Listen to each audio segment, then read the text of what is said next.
Hello guys, welcome to Science Learning Gateway. I hope you all are doing good. So today in this tutorial we are going to discuss some of the very important questions for Karnataka board exam, those who are going to write the exam in the year 2022. So after a few days, that is from 28th March, your exam will start. So I came up with few of some of the important questions which are asked in the previous year, and these questions are also given in the model question papers.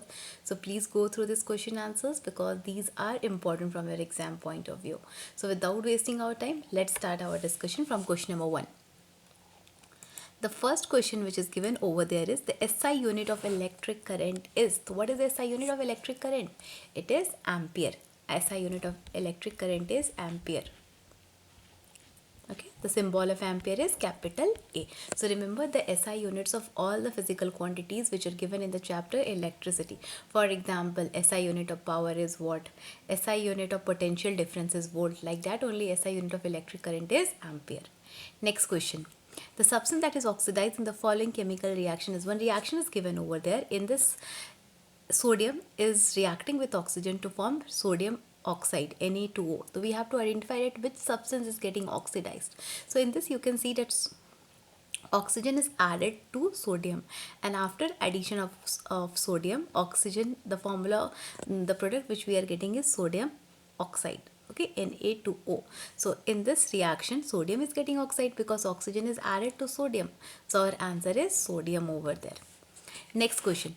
Red color light is used in traffic light to indicate the vehicles to stop because compared to other colors light.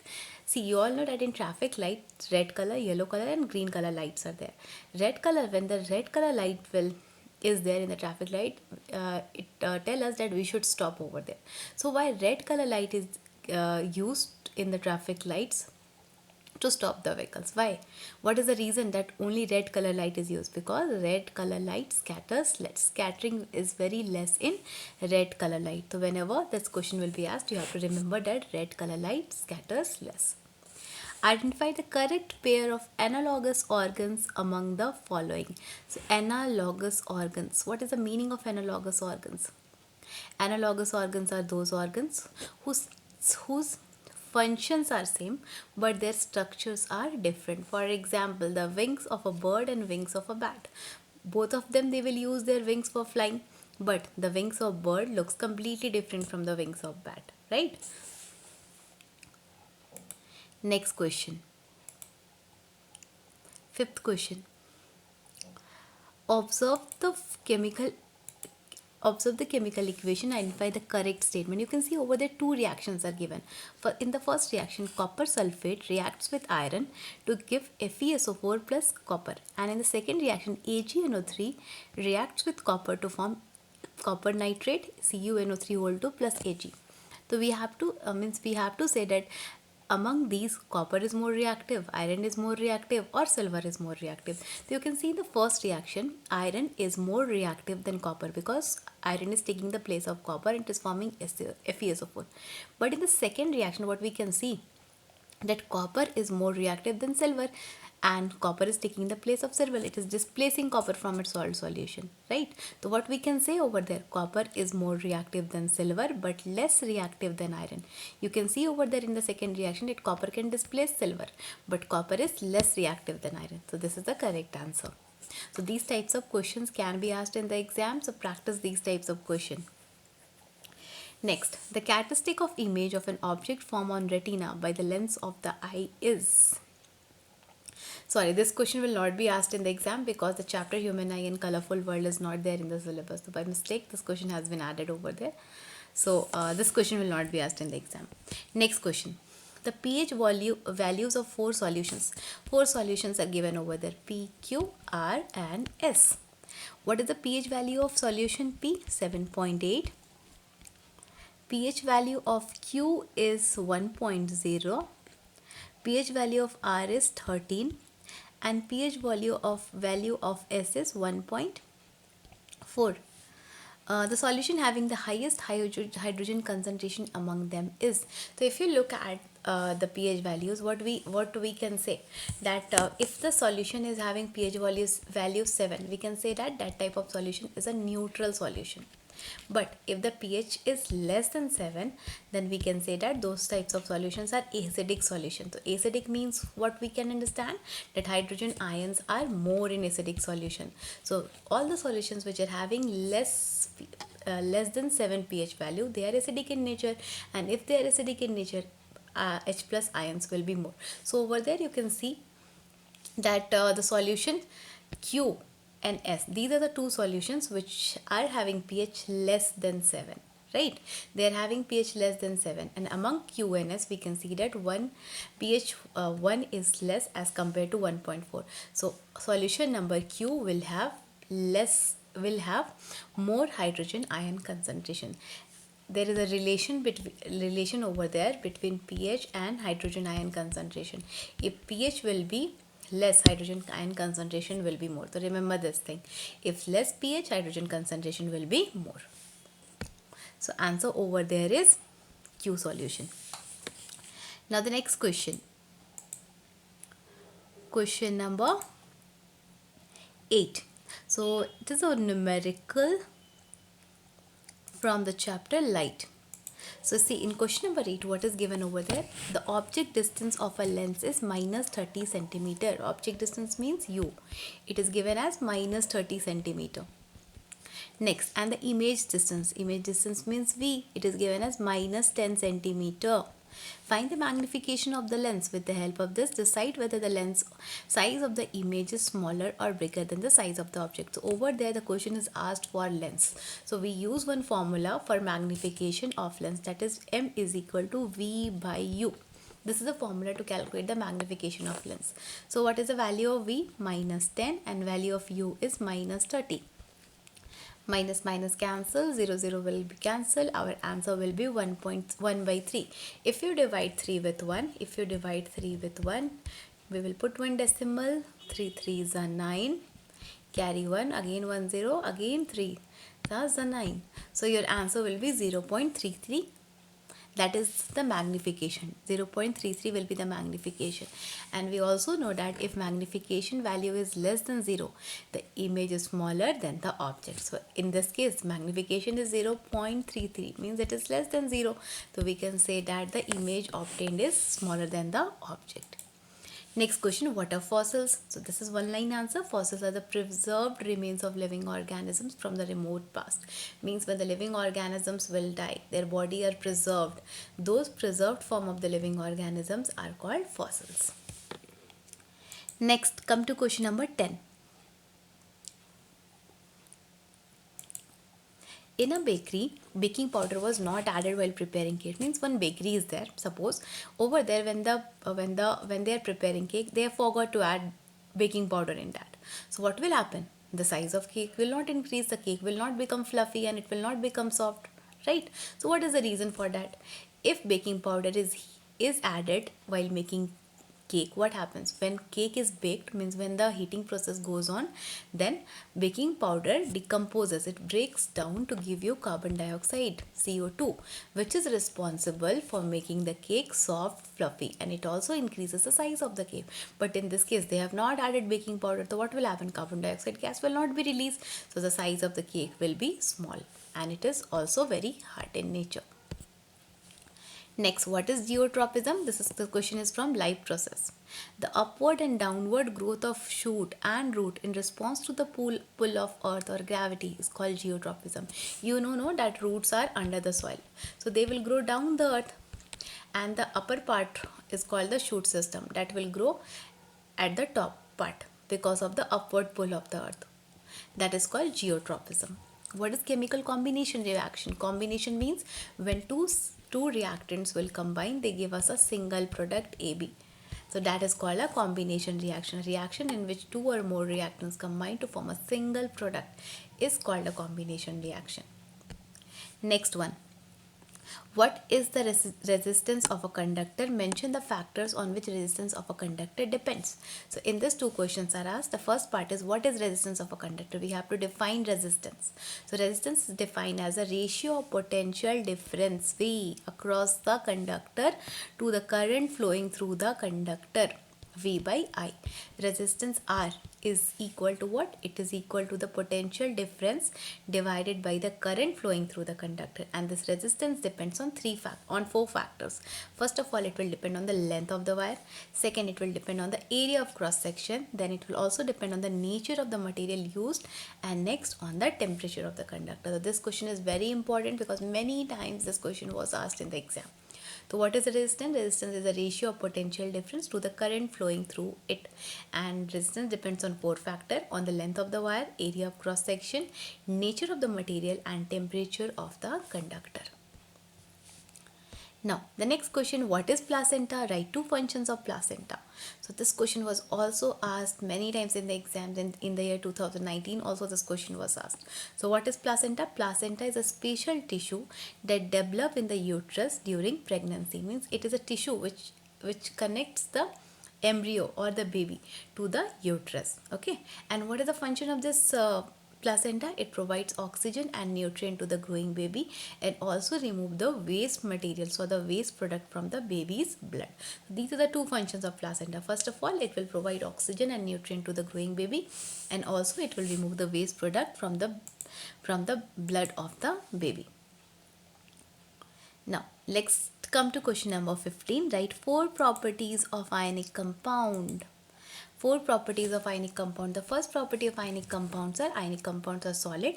They are brittle and break into pieces when pressure is applied. All the ionic compounds, they are solid in nature. For example, NaCl, sodium chloride. It is also ionic compound. Okay, next, ionic compounds have high melting and boiling point. Why they have high melting and boiling point? Because the bond between the ionic compound is very strong. We cannot break it by applying small heat, small amount of heat, etc. So ionic compounds are very high melting and boiling point. Ionic compounds are soluble in water and insoluble in organic solvents such as kerosene, petrol, etc. All the ionic compounds, for example, you take the example of salt. Salt is soluble in water, but ionic compounds are not soluble in kerosene, petrol, etc. And next one is, and the last one, ionic compounds are conduct electricity in the molten state, but they will not conduct electricity in the solid state. This is also one of the questions which is asked many times, that why ionic compounds conduct electricity in the molten state, but they do not conduct electricity in the solid state. Why? Because in solid state the particles are not free. They cannot move from one place to other place. Okay, that's why in the solid state ionic compounds do not conduct electricity. Next question. This question is also important. Which colored fumes are obtained when lead nitrate is heated? This reaction is given in your chemical reaction and equation chapter, and this question is very important. Many times the pattern of question can be different, but the same question is asked. Sometime maybe give you that the brown color fumes which are obtained in that reaction, so it is because of which product. Sometimes they will ask you what is the color of the fumes which is obtained when lead nitrate is heated, or what product you will get when lead nitrate is heated. Right? They can change the question, but the question is definitely asked. Write the balanced equation for this reaction. Name the type of chemical reaction. See, so which colored fumes are obtained when lead nitrate is heated? What is the formula of lead nitrate? Pb NO3 whole 2. This is the formula of lead nitrate. So when lead nitrate is heated, brown color fumes are obtained. Okay, and this brown color fumes are obtained because of nitrogen dioxide gas, Na2 gas. So remember that brown color fumes are obtained because of nitrogen dioxide gas, Na2 gas, and this is an example of decomposition reaction.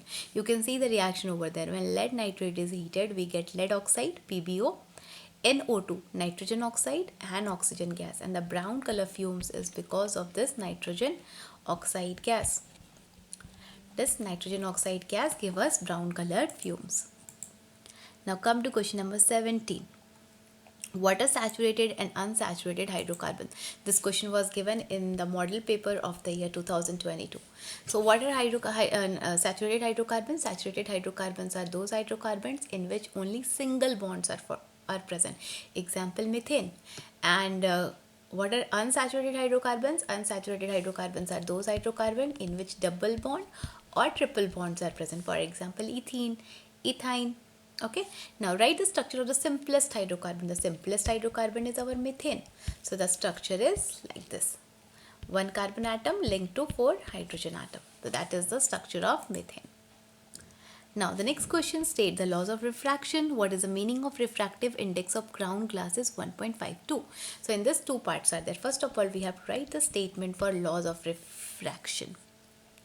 The first law of refraction is the incident ray, the refracted ray and the normal to the interface of two transparent media at the point of incidence all lie on the same plane. Means your incident ray, refracted ray and the normal all will lie in the same plane. This was the first statement. Second statement, the ratio of sine of angle I to the sine of angle R is constant for a given pair of media and for a given color. Now the next one is, what is the meaning of refractive index of ground glass is 1.52. What is the meaning of this statement? The refractive index of ground glass is 1.52. This means that ratio of speed of light in air and speed of light in ground glass is equal to 1.5. Means speed of light in air to the speed of light in ground glass is equal to 1.52. This is the meaning of this statement. Next question. Explain the process of sex determination in human beings. So many times this question was asked for 5 marks. Okay, so the first question, explain the process of sex determination in human beings. You know that in females, XX chromosomes are present, and in males, XY chromosomes are present. So when the formation of zygote takes place, one of the chromosome will come from the male. It can be X, it can be Y, but from the female, any one chromosome will come. Both of them are X. So X chromosome will come from female. If X chromosome will come from male, then the child will be a girl child. But if Y chromosome will come from male and X chromosome will again come from female, then the child will be a boy child. So this is the sex determination in human beings. See, in human beings, the females have 2 X chromosome and the males have 1 X and Y chromosome. The females are XS and the females are XY. A child who inherits X chromosome from her father will be a girl child, and the child who inherits Y chromosome from him will be a boy child. So this is very easy question. You have to write it in your own words. In males, XY chromosomes are present, and in females, XX chromosomes are present. So whenever the formation of child will take place, one chromosome will come from male and one chromosome will come from female. If the child gets X chromosome from the father and X chromosome from the mother, then the child will be a girl child. But if the child gets Y chromosome from the father and X chromosome from the mother, then the child will be a boy child. So this is the answer. Next, why are small number of surviving tigers a cause of worry from the point of view of genetics? See, what is the answer written over this? Small number of tiger means that fewer variations in them in terms of genes are available. See, if very small numbers of tigers will be there in one region, what will happen? There will be less variations among themselves. Variation means differences. This means that when tigers reproduce, there are less chance of producing progeny with some useful variations. Hence, it is a case of worry from the point of view of genetics. Means, if less number of tigers will be there, variations will be less, differences will be less. Correct? So, when the tigers will reproduce, what will happen? Less chance of producing progeny. Means, then the childs which will be formed, the small tigers, the tiger cub, they will have very few differences among them. So it is a cause of concern for us. It is a cause of worry from the point of view of genetics. Means they will get less chances of survival. Next, explain the breakdown of glucose in aerobic respiration and anaerobic respiration. This question is from life process chapter. So in aerobic respiration is that respiration in which oxygen is needed, right? So in aerobic respiration, what happens? Glucose is a 6-carbon molecule, is broken down to give you 3-carbon molecule called pyruvate. The pyruvate is converted into ethanol and carbon dioxide. So in aerobic respiration, what happens? Glucose breaks down to give you pyruvate, and again this pyruvate converts to give you ethanol, C2H5OH plus carbon dioxide. This process takes place in aerobic respiration. But in anaerobic respiration, what happens? Glucose, which is a 6-carbon molecule, is broken down to give you pyruvate. Okay, is is give you will give you pyruvate, but in that process pyruvate breaks down to give you 3 molecules of carbon dioxide and water, but in this process only carbon dioxide and water will be formed, no other products will be formed in that cases. In anaerobic respiration, what happens? Without using oxygen, over there the word without is missing. Without using oxygen, in anaerobic respiration oxygen is not needed, but in aerobic respiration oxygen is needed.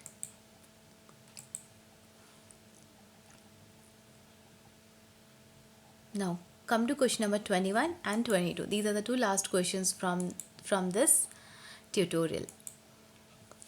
Mention the disadvantages of connecting the electrical appliances in series in domestic wiring. See, it is recommended to us that we should not connect the electrical appliances in our house in series combination. Why it is so? What is the disadvantage? So see, let's come to the disadvantages of series combination.